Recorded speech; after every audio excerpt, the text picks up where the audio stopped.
আগের দিন তোমাদের থার্মোডাইনামিক্সের কিছুটা পড়িয়েছিলাম, isothermal process, isochoric process, isobaric process, এইগুলো পড়িয়েছিলাম। তো আজকে যেটা পড়াবো সেটা হচ্ছে আপেক্ষিক তাপ, গ্যাসের আপেক্ষিক তাপ। এখন কোনো পদার্থের আপেক্ষিক তাপ তো কাকে বলে সেটা তোমরা কি বলবে না, একক ভরের পদার্থের 1 ডিগ্রি তাপমাত্রা বৃদ্ধির জন্য যে পরিমাণ তাপ লাগে তাকে আপেক্ষিক তাপ বলে।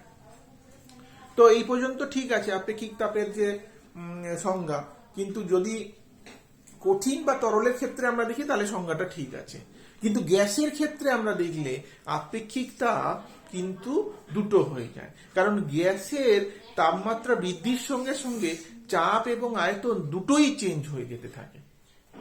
তাহলে আমরা কি করে, মানে কঠিন বা তরলের ক্ষেত্রে তাপমাত্রা বৃদ্ধির সঙ্গে সঙ্গে যে চাপ এবং আয়তনের যে পার্থক্য সেটা হয় না বললেই চলে, নগণ্য, কিন্তু গ্যাসের ক্ষেত্রে তাপমাত্রা বৃদ্ধির সঙ্গে চাপ এবং আয়তন দুটোই চেঞ্জ হতে থাকে। সেই জন্য কি করতে হয় না, যে কোনো একটা কনস্ট্যান্ট রাখতে হয়, হয় চাপকে কনস্ট্যান্ট রাখতে হয় বা আয়তনকে কনস্ট্যান্ট রাখতে হয়। তাদেরকে বলা হয় স্থির চাপে আপেক্ষিক তাপ বা বলা হয় স্থির আয়তনে আপেক্ষিক তাপ। তাহলে স্থির চাপে আপেক্ষিক তাপ তাকে যদি আমরা সিপি বলা হয়, তাহলে সিপি মানে হচ্ছে স্থির চাপে আপেক্ষিক তাপ।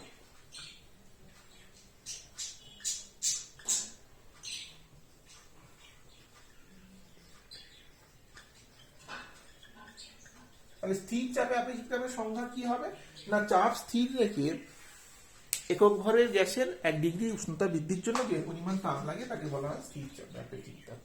আরেকটা হয় সিভি, তাকে বলা হয় স্থির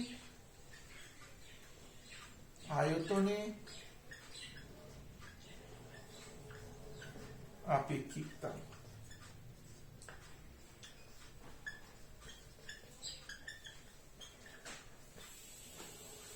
এরপর দেখো, এটা হচ্ছে সি স্মল পি আর সি স্মল বি, কিন্তু যদি আমরা বলি সিপি, আরেকটাকে বলা হয় সিভি, এটা কি বোঝাতে চায় না, এটা বোঝায় যে মোলার সিপি মানে হচ্ছে যে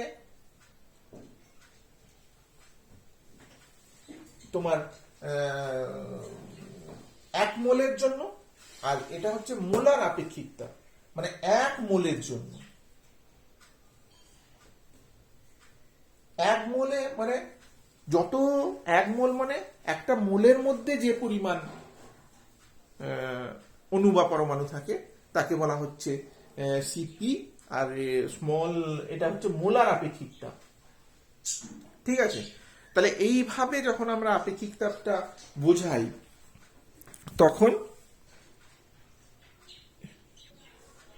তাহলে মোলার আপেক্ষিক তাপ বললে আমরা কি বুঝবো না, আমরা তাহলে এই সিপি সমান বলতে পারবো যে যদি গ্যাসের আণবিক ওজন এম হয় তাহলে M into C small P, আর সিভি সমান কি লিখতে পারবো এম ইন্টু সি স্মল। এই জন্য এটাকে বলা হয় মোলার আপেক্ষিক তাপ, আর এটাকে বলা হচ্ছিল এমনি আপেক্ষিক তাপ। এখন তাহলে এই সিপি আর সিভি এই দুটোর সম্পর্ক আমরা যদি বের করতে চাই তাহলে তোমরা দেখবে তোমাদের বইতে ক্যালকুলেশন করা আছে সিপি মাইনাস সিভি সমান হচ্ছে আর। তো এটা আমরা তাপগতিবিদ্যার যে প্রথম সূত্র সেই সূত্র থেকেও আমরা বের করতে পারি। তাপগতিবিদ্যার প্রথম সূত্রটা কি, তাপগতিবিদ্যার প্রথম সূত্রের গাণিতিক রূপটা যদি আমরা লিখি তাহলে গাণিতিক রূপটা আমরা যদি ভালোভাবে লিখি তাহলে আমরা দেখতে পাবো যে dq equal to du plus dw। এখন এই dq du কে আমরা কি লিখতে পারি, dw কে আমরা লিখি p ইন্টু dv। এখন দেখো ডিকিউ বাই ডিটি যদি কনস্ট্যান্ট প্রেসারে করি, তাহলে ডিইউ মানে হচ্ছে সিভি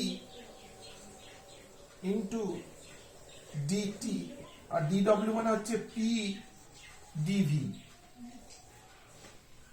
আচ্ছা, এই ডিকিউটাকে এমনি ডিকিউ এখন লিখছি।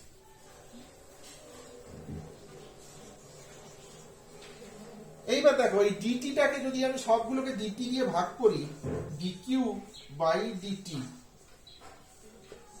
Equal to CV plus P DV by DT. আসলে মাত্রাগুলো টালি শেষ হয়ে গেছে। ডিকিউ বাই ডিটি, এবার এইটা যদি কনস্ট্যান্ট প্রেসারে হয়ে থাকে, এইটাকেই আমরা বলতে পারি সিপি।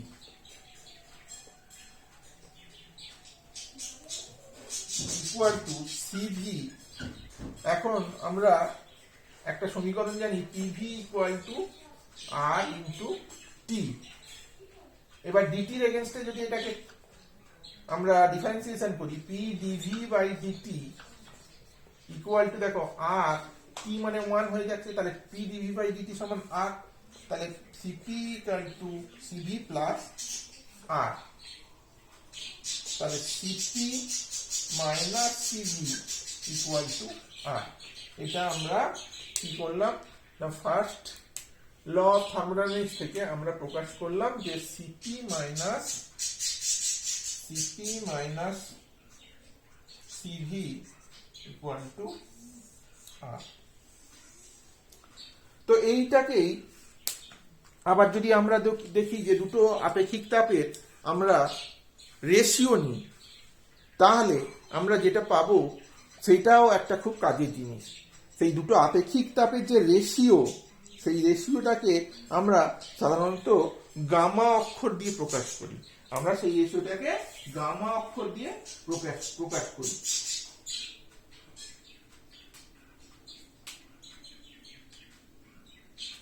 গামা সমান তাহলে কি বলবো, গামা সমান সিপি বাই সি।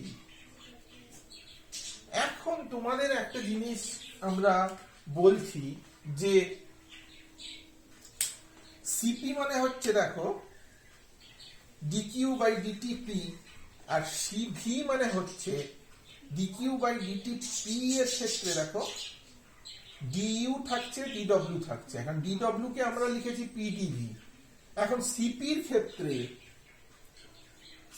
ক্ষেত্রে দেখো এই ডিইউটাও তো থাকছেই, যা থাকার থাকছে, আর পিডিভিও থাকছে, কারণ এটা হচ্ছে ভলিউমের চেঞ্জ। কারণ এখানে তো ভলিউম কনস্ট্যান্ট নেই, প্রেসার কনস্ট্যান্ট আছে। তাহলে যখন আমরা সিপি বের করছি তখন ডিইউটাও প্রেজেন্ট থাকছে, ডিডব্লিউটাও প্রেজেন্ট থাকছে।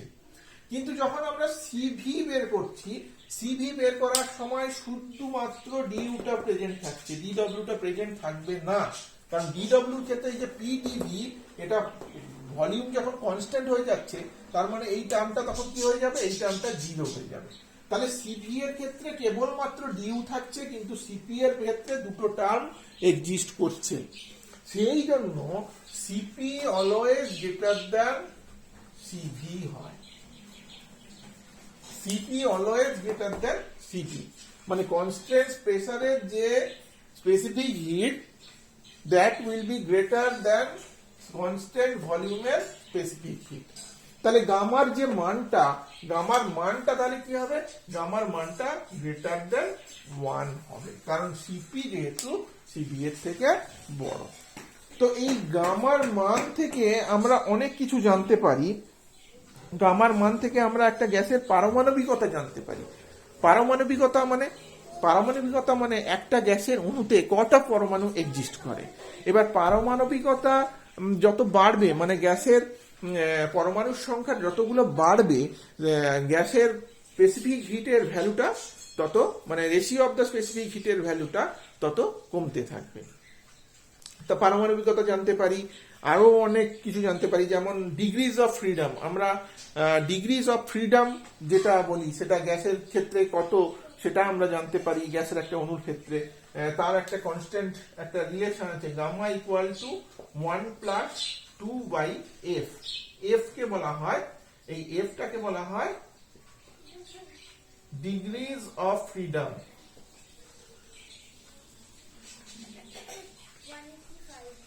এটাকে বলা হয় বাংলাতে বলা হয় স্বাধীনতার মাত্রা। মানে একটা গ্যাসের অণু কতভাবে স্বাধীনভাবে সে থাকতে পারে মানে সে কম্পিত হতে পারে কি অন্যান্য যেসব প্রসেস, এই প্রসেসগুলো হতে পারে। ডিগ্রিজ অফ ফ্রিডম, এই ডিগ্রিজ অফ ফ্রিডমটা তোমরা পরে পড়বে। ডিগ্রিজ অফ ফ্রিডম মানে ধরো একটা বলকে আছে, সে নিজে 3 দিকে যেতে পারে, 3 ডাইমেনশন যেতে পারে, কিন্তু যখন দুটো বলকে একসঙ্গে করে দিলাম সে কিন্তু ওইভাবে আর যেতে পারবে না, তার ডিগ্রিজ অফ ফ্রিডমটা কমে গেল। তো এইভাবেই ডিগ্রিজ অফ ফ্রিডম গুলো নির্ণয় করা হয়। এর বিষয়ে বিস্তারিত আমরা পরে জানবো। তোমরা শুধু জেনে নাও যে এই আপেক্ষিক তাপের যে অনুপাত, এই অনুপাত থেকে আমরা অনেক কিছু প্রেডিক্ট করতে পারি। এই অনুপাত থেকে শব্দের গতিবেগের মাত্রা ও গ্যাসীয় বেগের যে গতিবেগের মাত্রা সেটাও আমরা জানতে পারি। স্থিতিস্থাপকতার বিষয়ে আমরাও কিছুটা জানতে পারি। আচ্ছা, ঠিক আছে। তাহলে এই যে গ্যাসের যে গতি, গ্যাসের যে আপেক্ষিক তাপ, সেই আপেক্ষিক তাপ কিন্তু খুব একটা গুরুত্বপূর্ণ ধর্মের। এবার আমরা দুটো প্রসেসের কথা আমরা জানবো, সেটা হচ্ছে সমষ্ণ প্রক্রিয়া আর রুদ্ধতাপ প্রক্রিয়া। আগে যে প্রক্রিয়া দুটোর কথা আমরা কিছুটা বলেছিলাম, যে সমষ্ণ প্রক্রিয়া মানে হচ্ছে তাপমাত্রাটা স্থির ওই প্রক্রিয়ার ক্ষেত্রে। মানে ধরো কোনো একটা সংস্থায় কোনো একটা থার্মোডাইনামিক প্রসেস হচ্ছে, কিন্তু তাতে তার চাপ বা আয়তন চেঞ্জের সঙ্গে সঙ্গে তার তাপমাত্রা তো বৃদ্ধি বা হ্রাস পাচ্ছে, কিন্তু সেই তাপমাত্রা বৃদ্ধি বা হ্রাসটা সেটা যে সিস্টেমে ওই প্রসেসটা হচ্ছে সেই সিস্টেমকে কোনো এফেক্ট করছে না। ওই তাপমাত্রা বৃদ্ধি বা হ্রাসটা যে তাপটা এক্সট্রা হচ্ছে, সেই তাপটা কি হচ্ছে, পারিপার্শ্বিক যে জিনিস আছে তার মধ্যে ছড়িয়ে যাচ্ছে। ফলে যে আমরা যে সিস্টেমের ক্ষেত্রে যেটা মেজার করছি, সেই সিস্টেমের টেম্পারেচারটা অলওয়েজ কনস্ট্যান্ট থাকছে। সেই ধরনের প্রক্রিয়াকে বলা হয় সমষ্ণ প্রক্রিয়া। এটাকে আইসোথার্মাল প্রসেসও বলা হয়, সমষ্ণ প্রক্রিয়া।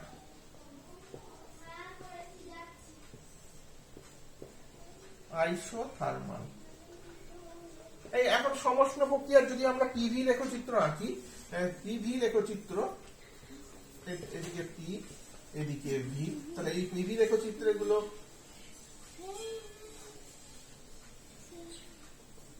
বিভিন্ন টেম্পারেচারের জন্য এই লেখগুলো এইরকম হবে, পিভি লেখচিত্র। তাহলে সমষ্ণ প্রক্রিয়া মানে আমরা এর ক্ষেত্রে টেম্পারেচারটা ফিক্স থাকছে একটা প্রক্রিয়া, সেই টেম্পারেচারটা ফিক্স থেকে আমরা চাপ বাড়াচ্ছি বা কমাচ্ছি, কিন্তু সেক্ষেত্রে তার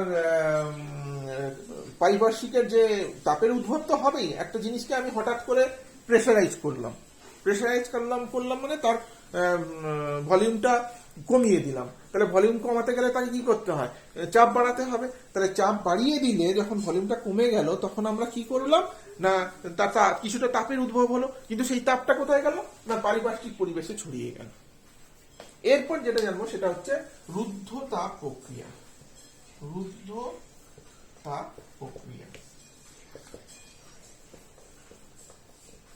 রুদ্ধতাপ প্রক্রিয়ার ক্ষেত্রে কি হয় তুমি ব্যাপারটা জানো, এটাকে বলা হয় অ্যাডিয়াবেটিক। রুদ্ধতাপ প্রক্রিয়ার ক্ষেত্রে যে জিনিসটা ঘটে সে জিনিসটা হচ্ছে যে টেম্পারেচারটা, যে তাপের আদান প্রদানটা বন্ধ করে দেওয়া হয়। তাপের আদান প্রদানটা বন্ধ করে দেওয়ার জন্য কি হয়, টেম্পারেচারটা ফিক্স থাকে না। মানে ধরো আমি চাপ দিলাম, কি চাপটা কমিয়ে দিলাম, তাকে সংকুচিত করলাম কি তাকে প্রসারিত হতে দিলাম। তাহলে তাপটা কমিয়ে দিলে কি হবে, তার তাপের আদান একটা উদ্ভব হবে, কিন্তু সেই তাপের উদ্ভবটা ওই সিস্টেমের মধ্যে থেকে গেল। আমি তাকে এমন একটা আবরণের মধ্যে রেখেছি যে আবরণটা হচ্ছে অপরিবাহী, তাহলে ওই তাপটা ওই সিস্টেমের মধ্যে থেকে গেল, ফলে তার কি হলো, টেম্পারেচারটা চেঞ্জ হবে, কিন্তু তাপের আদান প্রদানটা বাইরের জগতের সঙ্গে হবে না। সেইটাকে বলা হচ্ছে রুদ্ধতাপ প্রক্রিয়া।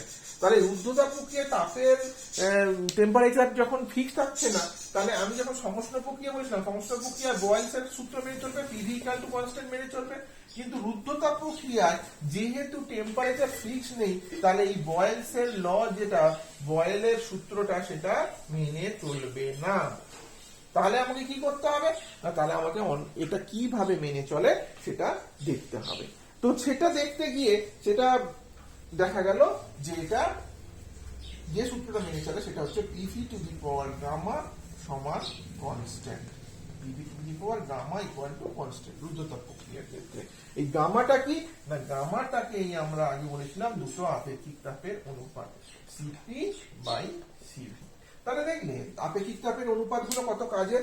যে রুদ্ধতাপ প্রক্রিয়ার যে পিভি লেখচিত্র, আচ্ছা পিভি লেখচিত্রটা আঁকা হয়নি, তো রুদ্ধতাপ প্রক্রিয়ার পিভি লেখচিত্রটা আমি যদি এখানে আঁকি, একই গ্রাফে আঁকলে আমার আলোচনা, তুলনামূলক আলোচনা করতে সুবিধা হবে। সেটা অনেকটা হবে এইরকম।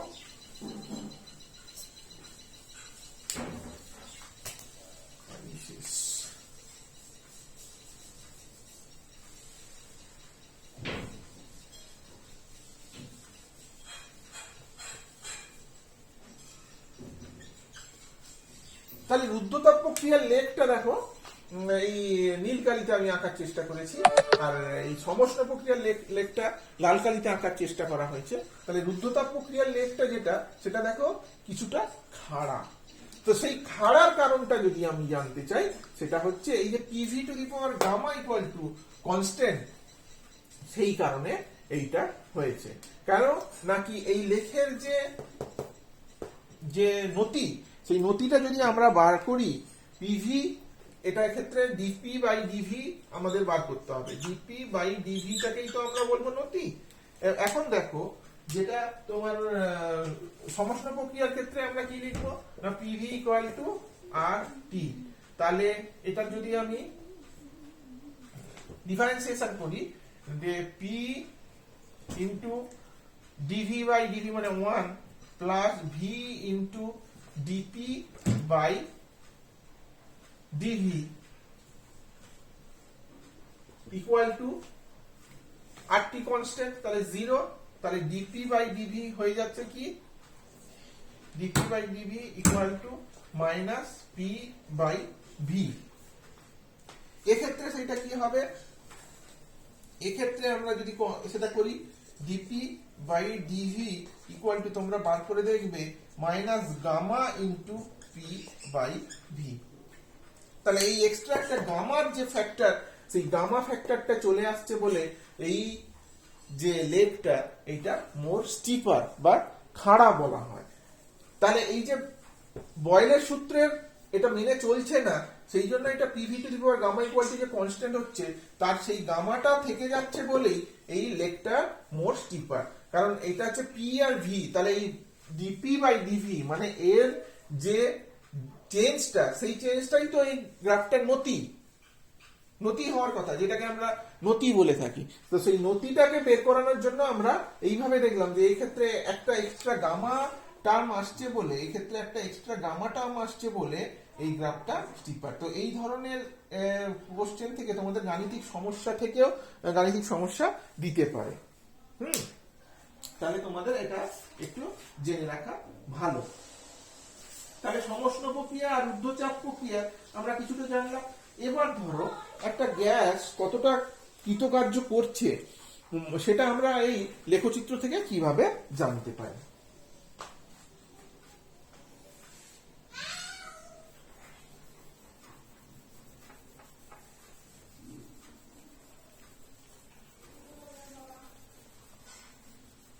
লেখচিত্র থেকে কিভাবে জানতে পারি,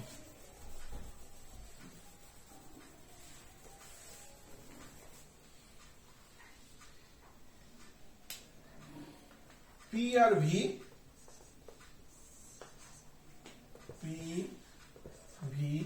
এবার পিভি একটা লেক আমরা আঁকলাম, মানে একটা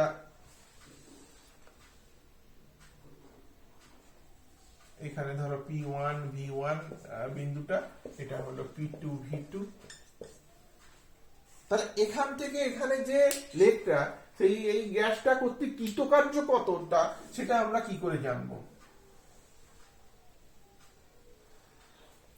না কৃতকার্য ডব্লিউ সমান আমরা জেনেছিলাম ডি ডব্লিউ সমান কি জেনেছিলাম, P into DV, P into DV. কৃতকার্য পি ডি ডব্লিউ সমান পি ইন্টু ডিভি, মানে যে ভলিউমের চেঞ্জটা তার সঙ্গে প্রেসার আমরা গুণ করেছিলাম। দেখো এই লেখচিত্র থেকে আমরা যদি জানি, ধরো এই দুটো বিন্দুর মধ্যে আমরা কৃতকার্য ধরে আনবো, তাহলে এই যে চেঞ্জটা, এটা স্মল চেঞ্জ ইন ভি, এইটাকে আমরা বলে দিলাম ডিভি। তাহলে এইখানের যে পিটা, সেই পি এর সঙ্গে আমরা যদি এই ডিভিটা গুণ করে দিই, তাহলে ডি ডব্লিউ সমান পি ইন্টু ডিভি। তাহলে এই যে ছোট্ট একটা ট্রাপিজিয়াম বলতে পারো, ট্রাপিজিয়ামের টাইপের, সেই ট্রাপিজিয়ামটার যা ক্ষেত্রফল, সেই ক্ষেত্রফলটাই হবে এই অঞ্চলের কৃতকার্য। সেই রকম ভাবে এই যদি বড় অংশটার আমরা যদি কৃতকার্য জানতে পারি, তাহলে এই যে টোটাল ট্রাপিজিয়ামটা আছে, এই ট্রাপিজিয়ামটা যদি আমি এ বি সি ডি নাম দিই, এই এ বি সি ডি ট্রাপিজিয়ামের যে ক্ষেত্রফল, সেই ক্ষেত্রফলটাই হবে গ্যাস কর্তৃক কৃতকার্য। তাহলে এইভাবে পিভি লেখ থেকে আমরা কি জানতে পারবো না, পিভি লেখ থেকে আমরা একটা গ্যাস কর্তৃক যে কৃতকার্য, সেই কৃতকার্যের মানটা আমরা বের করতে পারবো। তো এইখান থেকেও অনেক ছোট ছোট গাণিতিক সমস্যা দেয়। যেমন ধরো আমি একটা গাণিতিক সমস্যা তোমাদের করানোর চেষ্টা করছি, যে একটা পিভি লেখচিত্র আছে, তো সেই পিভি লেখচিত্র থেকে তার কৃতকার্যের পরিমাণ নির্ণয় করো। কেমন আছে না, এরকম একটা সরলরেখা দেওয়া আছে।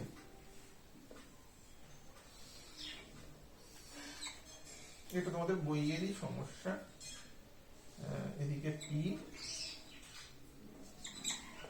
এদিকে ভি,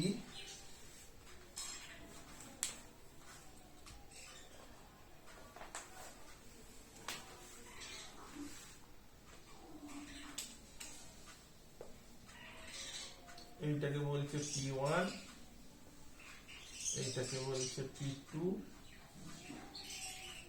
তাহলে এইটা হচ্ছে V1, এইটা V2, দেখতে পাচ্ছ তোমরা? তাহলে এই যে এর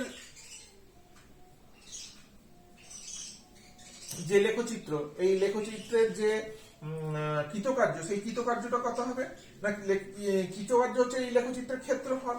তাহলে ক্ষেত্রফল মানে কি জানি না, আমরা ক্ষেত্রফল মানে জানি, ধরো এই যে ক্ষেত্রফলটা, এটা একটা ত্রিভুজ হচ্ছে, এই ক্ষেত্রফলটা, এই যে লেখচিত্র, এই লেখচিত্রের আন্ডারে যে ক্ষেত্রফলটা আছে, সেই ক্ষেত্রফলটা, এটা তো আর গোটাটা নেই, এই লেখচিত্রের আন্ডারে যে ক্ষেত্রফলটা আছে সেইটা বের করতে হবে। তাহলে সেটা বের করতে গেলে আমাকে কি করতে হবে না, ত্রিভুজের সূত্র আমরা কি জানি, হাফ ইন্টু ভূমি ইন্টু উচ্চতা, ভূমি ইন্টু উচ্চতা।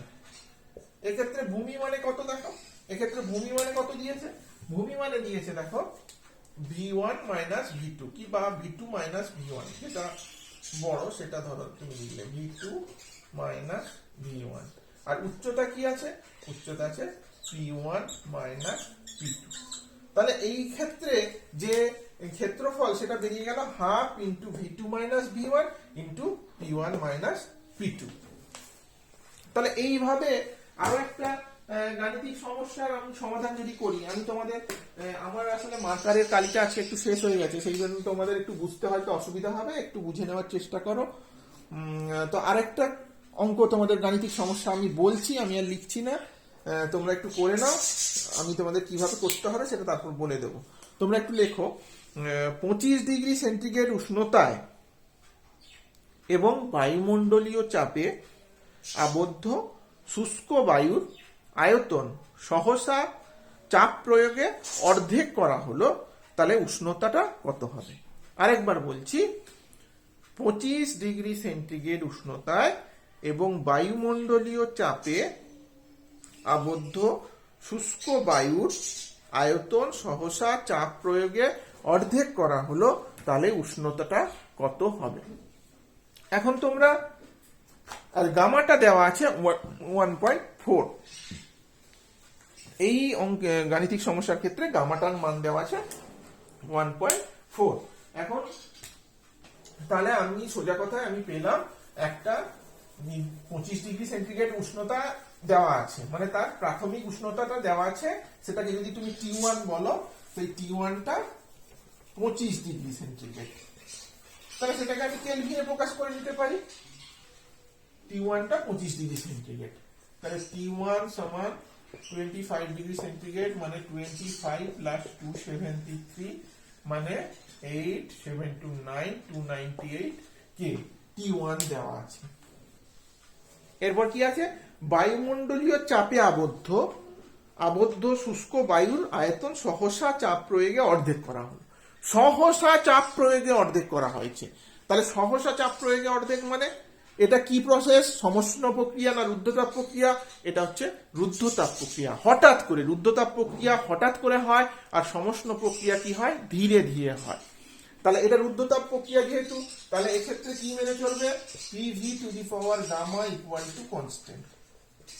এখন আমরা PV ইকুয়াল টু RT জানি, তাহলে P equal to RT by V, তাহলে এই P এর মানটা আমি এখানে বসিয়ে দিলাম, RT by V into V to the power gamma equal to constant. এখন এখান থেকে আমি একটা নতুন রিলেশন পেয়ে গেলাম, T into V to the power gamma minus 1 equal to constant, কারণ আরও একটা কনস্ট্যান্ট, তাহলে এক্ষেত্রে পেয়ে গেলাম T into V to the power gamma minus 1 সমান কনস্ট্যান্ট।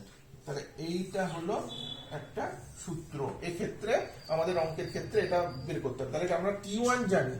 এবার দেখো বলেছে চাপ প্রয়োগে যে তার ভলিউমটা কি হয়েছে, অর্ধেক হয়ে গেছে, তাহলে V1 বাই V2 মানে হচ্ছে 2। তাহলে এক্ষেত্রে আমরা সবগুলো যদি বসাই, বসানোর পর আমরা কি পাবো না, T1 V1 to the power gamma minus 1 সমান T2 V2 to the power gamma minus 1। তাহলে T2 সমান কি হচ্ছে, V1 by V2 to the power gamma minus 1 into T1। তাহলে দেখো V1 by V2 to the power gamma minus 1, V1 by V2 মানে কত না, অঙ্কের আমি তোমাদের যে অঙ্কটা বলেছি সেই অঙ্কের শর্তানুযায়ী এটা হচ্ছে 2, তাহলে 2 টু দি পাওয়ার গামা মানে এক্ষেত্রে কত বলেছি 1.4 মাইনাস 1 ইন্টু T1 মানে হচ্ছে 298, তাহলে কত হচ্ছে 2 টু দি পাওয়ার 0.4 ইন্টু 298। এবার এটা তোমরা ক্যালকুলেশন করলে তোমরা যেটা বেরোবে সেটা মোটামুটি বেরোবে এরকম 394K, অ্যাপ্রক্সিমেট 394K মতো বেরোবে টেম্পারেচার। তাহলে T2 টেম্পারেচারটা এইভাবে বেরোবে। তাহলে এই রকম অনেক ছোট ছোট গাণিতিক সমস্যা তোমরা এই থার্মোডাইনামিক্সে পাবে, তো সেইগুলো করার তোমরা চেষ্টা করো, না হলে বলবে, চেষ্টা আমি করব। তাহলে তাপগতিবিদ্যার প্রথম সূত্রটা আমাদের হয়ে গেল, এরপরে আমরা দ্বিতীয় সূত্রের দিকে যাব। আজ এই পর্যন্তই।